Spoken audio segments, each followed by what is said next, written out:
This video is brought to you by Miniature Market. Thousands of board games, discounted prices, miniaturemarket.com. Hello my friends, it's the Game Boy Geek here. Today we're going to be on an island and we're going to be exploring different aspects of the island. We're going to be looking at beautiful forests.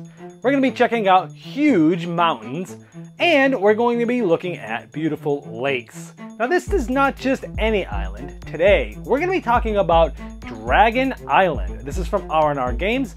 It is designed by Mike Fitzgerald. This is for 2 to 4 players. It's sort of a Euro style game with some tile placement, different long-term goals. So let me show you how it's played. I'll see you on the other side.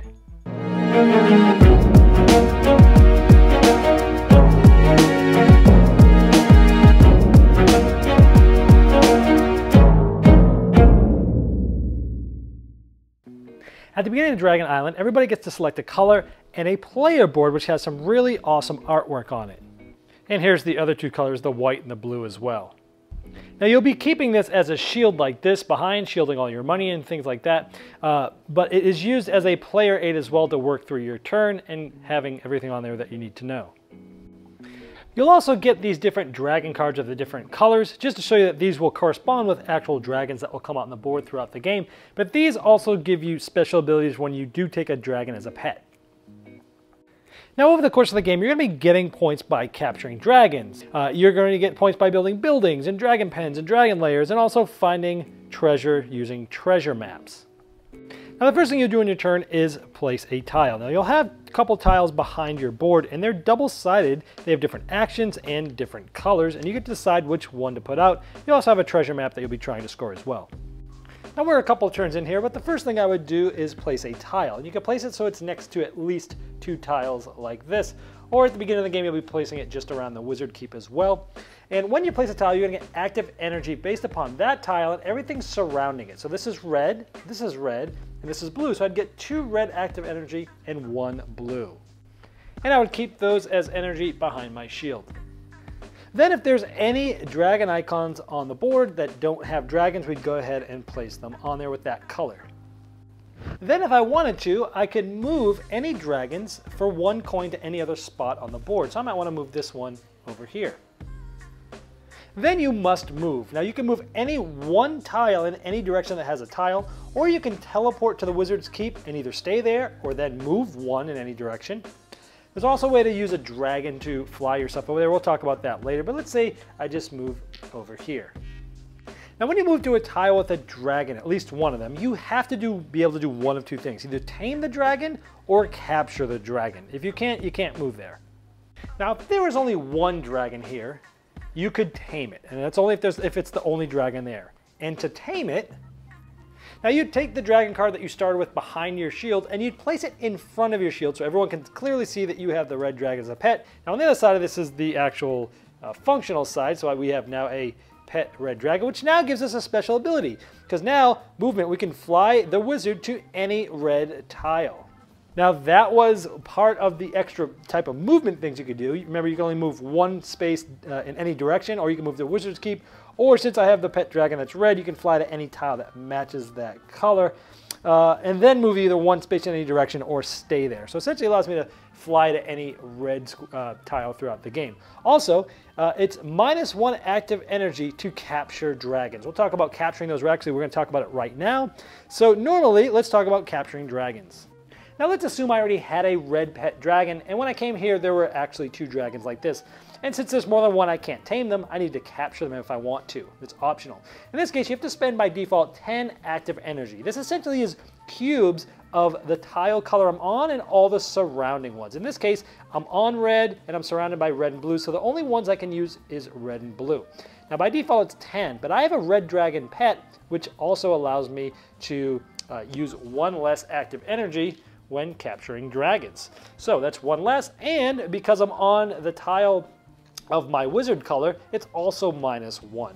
So I actually only have to get 8. So here's 8 cubes total, and it is red and blue. It could be any denomination of either of them. And I was able to spend this to the supply and capture the dragons. These get placed back into the supply, and essentially you'd get 2 for each of the first one of each color. So I'd get 4 fame, and 1 for every one of the colors I've already gotten that turn. So you get fame points like this. They go behind your shields. They come in denominations of 1 and 5.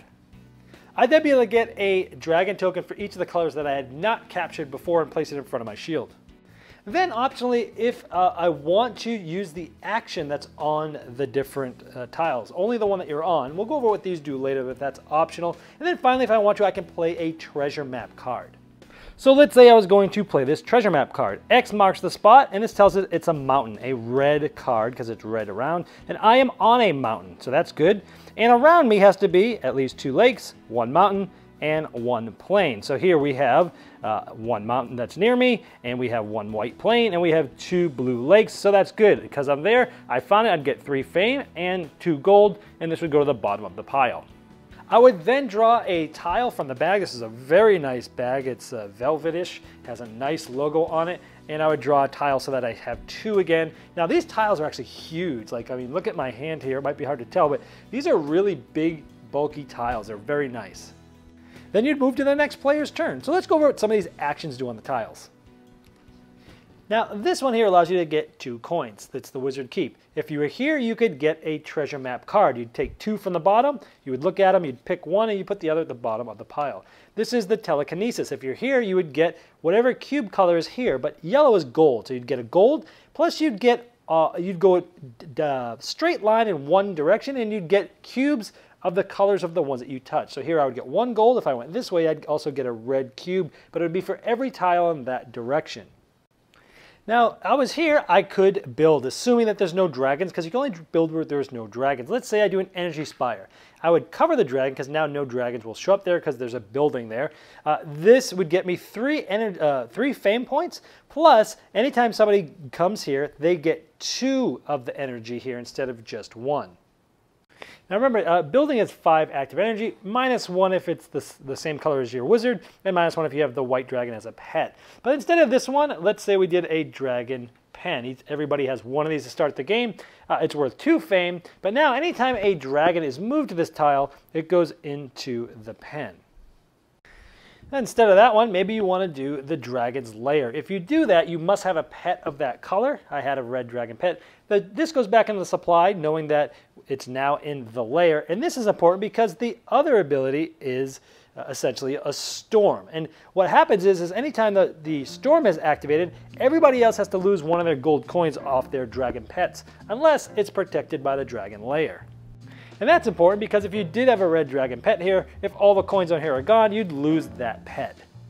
And after that, then if this was placed here, that player would also get a blue active energy because that's the color of the tile. This will continue till the last tile is played, and then everyone's going to add up all the fame behind their shields, and any gold is also worth 1 point that's on a dragon pet. If it's tied, whoever has captured the most unique colored dragons has won the game. And if it's still tied after that, it's gold behind the shield. All right, well, there's Dragon Island, and this is Mike Fitzgerald's first ever sort of board game that's not card driven. So it's a pretty big deal because he's designed some amazing games since many, many years ago, even up until the last year. He actually has designed my favorite game, Baseball Highlights 2045. And I tend to like his designs because they are usually streamlined, they're quick, they're not hard to figure out, but they usually have a lot of depth. So what about this game? Well, first of all, production side from R&R Games, I think they did a great job with this. I played a prototype of this a few years, about a year and a half ago at the Rocky Mountain Gaming Vacation.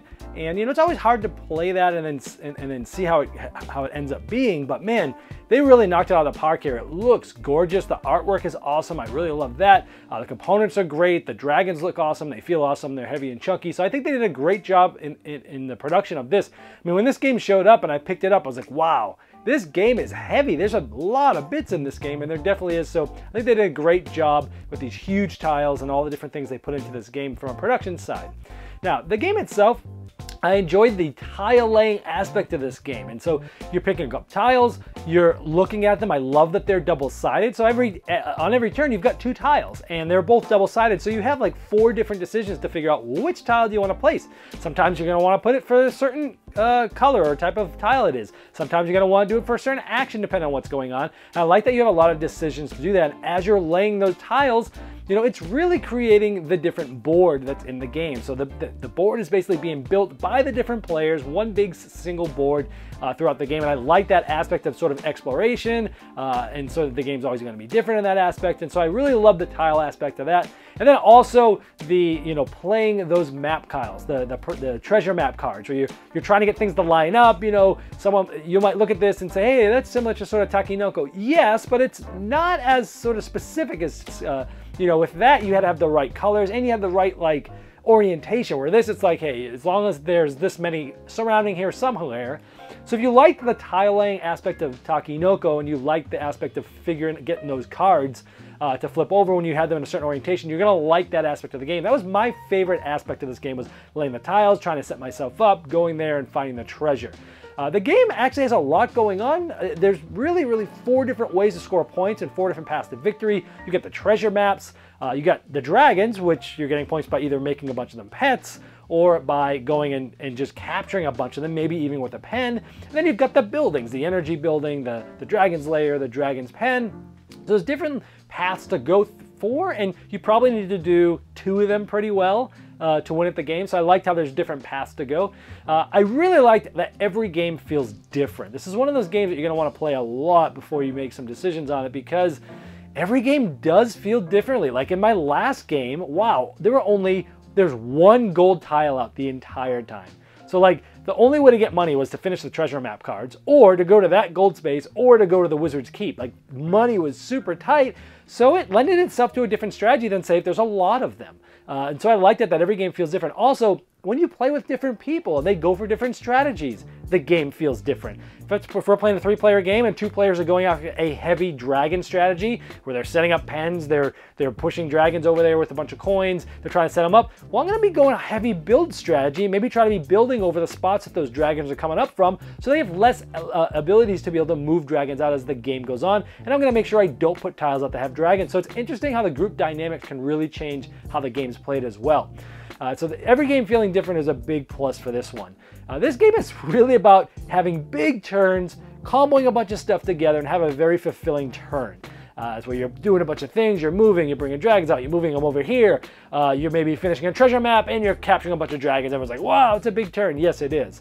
And I think that's the big thing, is you're trying to have 1 to 2 really big turns in the game. And I also liked the pet dragons. I liked how, you know, they gave you a special ability, but I also liked that they also helped you score points in the end. They helped you do things differently, which, you know, honed in your strategy. So overall, I enjoyed the game. It was pretty puzzly. It's a little bit heavier than I think that you think it might be at first. I think the weight sort of weighs itself on you a little bit more as the game, as you play more times, because you get to see the different things and the nuances of the game. Any cons? Well, I always try to do the fairest reviews as I possibly can, so I try to be really fair. For this, I did not enjoy the 4-player game as much as the 2- and 3-player game. I felt like there was too much downtime, specifically because there can be up to 9 things to do on your turn if you're manipulating dragons and moving them and filling them and stuff like that. And by the time it gets around, there could be too much time. So there could be too much downtime. There was for me. It might not bother you, but for me, I liked it best with 2 or 3 players. Also with 9 players, you're getting the least amount of turns. I think only 7 of them. So you don't have as much time to get done the amount of things that you'd like to do. So I didn't like it as much with 4 players, but I really liked it with 2 and 3. Also, I said that the production was awesome. It was, and it is, and even the shields are just super solid, but they're actually so solid that they're a little top heavy. So if you go to reach or the fan's blowing it all, it'll blow it down. So we found our shields getting toppled over a lot throughout the game. So that was just a negative. Again, minor quibble. Just trying to be as fair as I can here. Also, with the 4-player game, the tiles are so large. I love the bag. It's a velvet bag. It's got really nice artwork on it. But it's not a bag that you're going to be able to like shuffle tiles. So if you like the feeling of shuffling the Carcassonne tiles, these tiles are just so large you're not going to be able to shuffle them. So that's just that. Those are the only things I could find that I didn't like about the game. But overall, I thought it was very good. Lots to think about, very puzzly. one that opens up and changes every game. And if this sounds good to you, then that is Dragon Island. This video was sponsored by Miniature Market's Review Corner. The Review Corner features podcasts, video, and written game reviews by gamers for gamers. Miniature Market, the online gaming superstore. Thousands of board games, discounted prices. Check them out at miniaturemarket.com.